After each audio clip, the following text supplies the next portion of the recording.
Hello à tous, aujourd'hui on se retrouve dans le Pays Basque pour vous faire une petite FAQ sur toutes les questions que vous avez à me poser, qu'elles soient plutôt juicy ou pas forcément juicy. Bref, toutes les questions que vous avez par rapport à soit mes projets, ma vie perso ou autre. Et aujourd'hui on est en famille dans le Pays Basque et je me suis dit que ce serait sympa de répondre à toutes vos questions. Je vous ai mis une petite boîte à questions sur Instagram, donc je vais répondre en vidéo et j'espère que ça vous plaira. Donc on part sur la première question, c'est quel âge as-tu et aujourd'hui t'es propriétaire de quoi? Alors aujourd'hui j'ai 25 ans et à 24 ans j'ai acheté mon premier immeuble de 3 appartements. Je l'ai rénové en 90 jours et aujourd'hui les 3 appartements sont loués. Pour ce qui est d'autres propriétés, j'ai qu'une seule propriété en mon nom, c'est un immeuble en monopropriété et je suis locataire du coup de ma résidence principale. Je sais que j'ai eu cette question aussi. Aujourd'hui, j'ai pas acheté ma résidence principale, c'est un choix plutôt stratégique. Je suis locataire de ma résidence principale. Qu'est-ce que je fais comme travail et qu'est-ce que j'ai fait comme études? Alors aujourd'hui, je suis chargée de mission en énergie renouvelable, donc je gère des projets photovoltaïques principalement. Aujourd'hui, j'ai été recrutée pour lancer une entreprise avec mes patrons et gérer des projets dans ce domaine-là, que ce soit pour des bornes de recharge électrique, mais aussi pour des panneaux photovoltaïques en toiture, mais principalement pour des clients qui ont de la grande surface. C'est plutôt un job intéressant, je gagne mieux qu'avant, c'est aussi pour ça que je l'ai choisi et je suis en CDI. Après, au niveau de mes études, j'ai fait une école d'ingénieur généraliste, donc en prépa intégrée. J'ai fait la prépa intégrée directement dans cette école et ensuite je me suis orientée en option BTP parce que je voulais être conductrice travaux pour le bâtiment dès le lycée. Donc voilà, j'ai fait cette option BTP, j'ai fait plusieurs stages dans le BTP, donc les premiers stages qui étaient plutôt orientés travaux publics, un stage aussi en bâtiment. Tu vises quel rendement en pourcentage quand tu analyses le projet? Je vise à peu près 8% de rendement, donc c'est à peu près en gros l'autofinancement. Quel est ton secret pour avoir le financement pour les 2 bâtiments? En fait, j'ai pas de secret. Il n'y a pas de secret, je vais y aller au culot. Je vais essayer d'avoir un bon projet, un projet fiable, sécurisant et qui soit un peu sexy, présenté de manière sexy à la banque. Et on verra ce que ça donne. Si ça se trouve, ça ira jamais au bout. Si ça se trouve, au bout de 2 banques, j'aurai un accord. Si ça se trouve, il va falloir que j'en fasse 20 pour avoir une obtention de crédit. Et si ça se trouve, j'y arriverai pas. J'espère pas, mais je pense que dans tous les cas, aujourd'hui, je suis contrainte de fonctionner comme ça parce que je sais que mon taux d'endettement est déjà au maximum. Donc voilà, on le tente et on voit. Et dans tous les cas, vous serez au courant. Donc, prochaine question, tu gagnes assez pour faire un deuxième emprunt? Si oui, combien? Je gagne plus qu'avant. Je gagne aujourd'hui 2500 € net par mois. Mais par contre, je pense que je gagne pas du tout assez pour un deuxième emprunt et que la réponse est aujourd'hui, je ne peux pas, je pense, aller voir la banque et demander un crédit parce qu'elle me dira non direct. Donc, je compte aller voir la banque avec un projet et défendre au max mon projet vu que c'est un projet locatif, il y a des revenus en face, il y a un crédit. Si c'est un projet en plus qui est loué aujourd'hui, je pourrais bien défendre mon projet. Donc j'attends de voir ce que ça donne et j'irai voir la banque au culot. Ensuite, comment je me suis formée à l'investissement immobilier et surtout comment je fais pour ne pas angoisser de faire mes projets toute seule. C'est vrai que déjà je me suis formée en énormément de temps, c'est-à-dire que quand j'étais étudiante, il y avait beaucoup de contenu gratuit sur YouTube et donc je me suis formée en parallèle de mes études à l'immobilier et aussi à l'investissement immobilier locatif. Donc ça a été de l'auto-formation pendant beaucoup de mois, je dirais à peu près 16 mois. Où tous les jours je regardais une vidéo, je prenais des notes, j'avais pris un plan d'une formation payante et chaque point de la formation je le regardais en contenu gratuit aussi sur des blogs, sur des forums, tout endroit où je pouvais avoir accès à l'information, même des livres. Mais voilà, ça a été un process très long et même je dirais qu'après mes études j'ai trouvé un job terrain où je pouvais m'exercer dans l'immobilier et surtout dans l'investissement immobilier et c'est grâce à mon job de maître d'œuvre en rénovation tout corps d'état dans une société d'investissement immobilier locatif que j'ai vraiment appris sur le terrain et aussi que je me suis dit ok, c'est faisable et je peux le faire seule parce que c'est vrai que c'est difficile, en plus j'avais pas un gros salaire donc voilà. Après j'ai toujours peur, honnêtement, je suis angoissée à chaque fois que je vais en visite IMO, je suis angoissée à l'idée du crédit, j'ai toujours peur aujourd'hui de ne pas recevoir mes loyers en temps et en heure. Je regarde tous les mois le jour J où je dois recevoir le virement si je l'ai bien reçu. Je pense que les angoisses partiront jamais ou du moins diminueront avec le temps, mais ça fait partie des risques de la vie et donc j'essaye de me dire que oui, je peux le faire. je peux gérer. J'essaye à chaque fois que j'ai une situation complexe à gérer, j'essaye de m'en sortir et de me dire ok Ariane, tu prends la situation comme ça, c'est un problème, tu vas trouver des solutions. Et voilà, mais je t'avoue que la peur part pas. La peur ne part jamais, je pense. Je pense qu'avec l'expérience, ça diminuera. J'essaye de voir en fait l'investissement immobilier aussi comme de l'entrepreneuriat, une entreprise qui est en fonctionnement et ça marche jamais comme on le veut dans une société. Donc voilà, je le prends vraiment comme ça, en mode ça fait partie des choses à gérer, mais c'est sûr qu'il faut vraiment en avoir conscience que c'est pas fait pour tout le monde, je pense. Il y a beaucoup de stress, il y a du crédit. Il faut avoir ce mindset, je dirais, pour se lancer et j'essaye de l'avoir et de travailler là-dessus de plus en plus. Gérer mon stress, mes angoisses, parce qu'au début j'avais beaucoup de stress au quotidien. Ça diminue, mais j'essaye de travailler quotidiennement là-dessus. Et voilà, de m'en sortir et de me lancer dans d'autres projets, même si j'ai extrêmement peur. Est-ce que tu investis en couple? Alors pour l'instant non, c'est pas le projet. Je sais que mon conjoint est pas du tout là-dedans.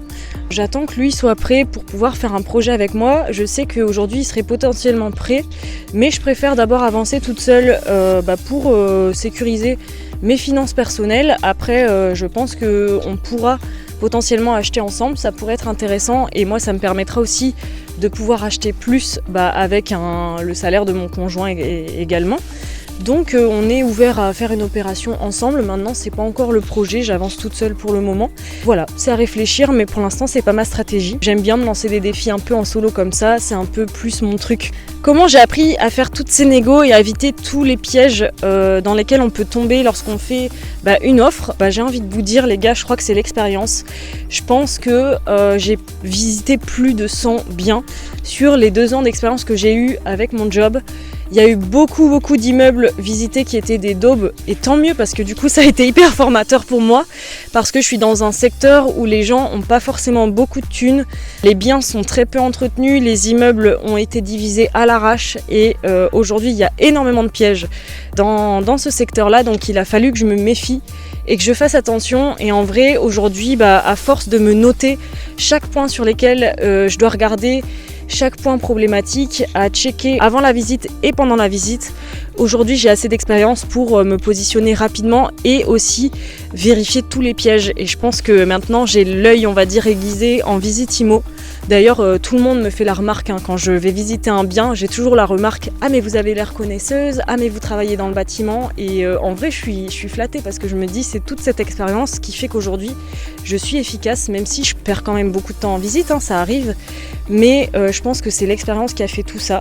Le fait de me renseigner aussi sur tous les pièges liés à l'immobilier et surtout très bien connaître son secteur et les réglementations liées au secteur sur lequel on recherche, notamment les secteurs ABF, monuments historiques, le PLU. Voilà, c'est des choses qu'il faut vraiment maîtriser avant de faire une offre et de se positionner sur un bien. En tout cas, c'est des éléments à checker. Et aujourd'hui, je dirais que c'est l'expérience qui a tout fait pour moi parce qu'aujourd'hui, voilà, je suis beaucoup plus efficace qu'avant. Et j'essaye de ne pas me planter et de ne pas tomber dans le piège parce qu'il y a quand même beaucoup de pièges quand on fait de l'investissement immobilier et il faut faire très attention. Comment tu trouves des artisans à faire passer et combien ça te coûte? Merci pour ta réponse. Alors les artisans à faire passer, au final aujourd'hui c'est du réseau, je sais qui appeler, pourquoi, et aujourd'hui ça me coûte 0 parce que dans l'idée ils viennent me faire un devis, même si j'achète pas, ça fait partie du jeu de l'artisan, on vient faire un devis pour des travaux, le client accepte pas forcément le devis au final. Aujourd'hui j'ai des artisans partenaires parce qu'à force des projets et de mon réseau local, je me suis fait un petit réseau de partenaires artisans. Vous pouvez toujours de toute façon contacter un artisan du coin et le faire venir en disant que voilà, vous avez pour projet d'acheter et que l'idée c'est de faire un devis travaux. Vous pouvez aussi demander à l'agence IMO, s'il y a vraiment beaucoup de travaux, de demander aux propriétaires vendeurs de faire des devis artisans. Le seul problème en faisant ça, c'est que le vendeur va forcément minimiser le prix de rénovation pour que vous osiez pas trop faire une offre à la baisse. Mais voilà, il y a plusieurs solutions à ça. Peut-être que l'agence IMO a aussi un réseau de partenaires artisans. Souvent c'est le cas, surtout si elles font de la gestion locative à côté. N'hésitez pas à demander. En tout cas, si c'est pour aider la vente, je vois pas pourquoi elles vous refuseraient. Et sinon, j'ai un outil qui m'aide à calculer les travaux et souvent je fais des offres sans faire appel à un artisan parce que je perds trop de temps par rapport à ça. Et donc je me suis fait un énorme tableur Excel où en vraiment 15-30 minutes, je sais que je peux faire une offre si je suis sur un immeuble avec travaux ou un appartement avec travaux. Donc voilà, c'est un outil que j'ai établi sur plusieurs mois et que je mets à jour chaque année. En tout cas, j'utilise principalement ça. Je fais vraiment très peu passer des artisans, sauf si je suis déjà sous offre. Enfin, je fais pas passer les artisans avant de faire une offre. Souvent, je les fais passer directement après avoir une offre acceptée, pour confirmer en gros mon budget travaux annoncé et pour confirmer voilà ce que j'avais évalué moi, pour voir si je me suis pas plantée. Mais souvent, je me plante pas. Tu choisis volontairement des immeubles loin de ton domicile. Est-ce qu'il y a une raison ? Je recherche en gros dans les villes moyennes du coin où je connais vraiment bien le secteur, comme ça je suis assez efficace aussi au niveau de l'analyse des biens que je vais faire avant de faire une visite. Je vais pouvoir confirmer la visite rapidement et je vise quand même des villes moyennes pour envisager potentiellement le fait que le mètre carré va se développer à l'avenir. Parce que dans ces villes-là, il y a quand même des projets de restauration de centre-ville assez intéressants. Ce sont des villes plutôt patrimoniales, enfin en tout cas je pense. Et du coup, ce qui fait que oui, je suis prête à faire 1 heure de route, voire plus, pour investir dans mon futur projet. Voilà un peu comment je réfléchis la chose. Tu achètes toute seule et sous quelle forme ? Alors oui, j'achète toute seule. Le premier immeuble, je l'ai acheté en nom propre. Et donc aujourd'hui, je suis en activité de loueur meublé non professionnel parce que je ne dépasse pas les revenus qu'il faut dépasser pour passer en loueur meublé professionnel. Comment tu fais pour emprunter avec le taux d'endettement que tu as déjà ? Et ça, c'est une question où j'ai envie de vous dire, je ne sais pas, je vais le tenter. J'estime qu'aujourd'hui, il faut oser, il faut aller se trouver un projet et défendre ce projet-là à la banque. Il y a beaucoup de gens qui me disent, oui, mais pourquoi tu vas pas voir la banque pour savoir si tu peux ? Parce qu'en fait, aujourd'hui, je sais que je peux pas. Je sais que la banque, si aujourd'hui je lui dis bonjour, je veux faire un nouveau crédit, la banque va me dire non, regardez votre taux d'endettement, il est déjà bien trop haut, on ne peut pas. Par contre, si je viens avec un projet locatif où là je peux présenter des revenus en face, présenter vraiment mon projet détaillé avec la stratégie qui va bien avec, si c'est en nom propre ou en SCI par exemple, ou en société, peu importe, je sais que là j'ai plus de chances de pouvoir obtenir un crédit parce que ce sera vu un peu par la banque comme un projet justement un peu d'entrepreneuriat, un projet d'investissement immobilier locatif. C'est pas comme si j'achetais une RP et on me disait voilà, vous pouvez aujourd'hui emprunter X parce que votre taux d'endettement est comme ça. En fait aujourd'hui voilà, il faut y aller au culot et je vois pas d'autre solution que ça. Et je sais qu'il y a une agent immobilier qui m'a dit oui, mais par exemple, moi j'accepte pas les offres où on n'a pas de garantie de financement. J'ai envie de lui dire aujourd'hui comment vous faites, parce que sur des projets d'investissement locatif, on n'est jamais sûr de notre financement. Enfin, je vois pas qui peut acheter plusieurs immeubles sans y aller au culot. Aujourd'hui, c'est vraiment la stratégie que je compte faire. Après, si ça se trouve, ça marchera pas et j'aurais perdu mon temps. J'ai pas envie de perdre mon temps, donc j'estime que je le fais pas perdre non plus aux vendeurs. Mais aujourd'hui, je pense que j'irai voir la banque avec un projet. Je suis toujours pas allée voir les banques, je sais pas si ça passera. Mais je suis certaine que ça pourrait passer si mon projet est carré, bien présenté, que la banque a confiance en moi. Quel est le but d'acheter ces immeubles ? Investissement, préparer la non-retraite ? Oui, totalement. C'est totalement pour ça que je fais ces investissements, pour préparer mon avenir financier. Autre question, tu faisais quoi comme sport avant la course à pied ? Alors en termes de sport, j'ai toujours été sportive à la base. Là, ce que je faisais avant la course en ce moment, c'est que j'allais à la salle de muscu. Donc je faisais de la muscu principalement sur tout le corps, enfin voilà. Et puis je combinais la muscu aussi avec un peu de natation. Alors pareil, c'est un peu un défi que je me suis lancé depuis novembre dernier. En fait, à la base, c'était pour m'améliorer pour la Guadeloupe, parce que j'avais pour projet de faire du surf en Guadeloupe et du coup de pas être trop une quiche sur la planche pour ramer. Et finalement j'aime bien ça, donc voilà, je faisais muscu, natation. Et après j'ai toujours fait des sports un peu, on va dire, individuels. Je suis hyper nulle en sport d'équipe. Je suis hyper nulle aussi sur les sports de raquettes parce que je sais pas gérer mon corps, je crois, mais c'est comme ça. Donc j'ai toujours fait, à partir du lycée, je faisais du taïso aussi. C'était l'entraînement physique des judokas, j'aimais trop ça, c'était un peu militaire, etc. J'ai aussi fait beaucoup de renfo musculaire pendant le Covid grâce à des vidéos YouTube. De toute façon, c'est vraiment un besoin pour moi de faire du sport. Je sais que si je passe plus de 3 jours sans sport, je pète un câble, j'ai trop d'infos dans ma tête et j'ai besoin de ça pour évacuer toutes les infos et tout ce que je peux faire au quotidien. Donc voilà, j'ai un bon rythme. J'ai un corps qui me permet de faire tout ce que je veux en termes de sport. Autant en profiter, il y en a qui n'ont pas cette chance. Et donc du coup, je me fais kiffer à tester des sports comme ça. Et en vrai, la course à pied, au début, j'ai galéré. J'ai fait 3 km, je me suis dit mais c'est impossible, c'est pas fait pour moi. Et finalement, j'ai pris plaisir et j'ai grave progressé. Et en vrai, ça montre qu'avec les efforts fournis, on peut clairement y arriver. Donc ça, c'est vraiment incroyable. Faites du sport, c'est important. Si jamais tu réussis à faire ce deuxième projet, est-ce que tu arrêtes ensuite ? La réponse est non, je pense que je m'arrêterai pas là. Surtout que je pense pas mal maîtriser le premier process et le process de l'investissement IMO, ça me plaît. J'aime bien gérer ce genre de projet et surtout je pense que je m'arrêterai pas, surtout si je trouve des projets à l'autofinancement. Pourquoi ne pas en accumuler?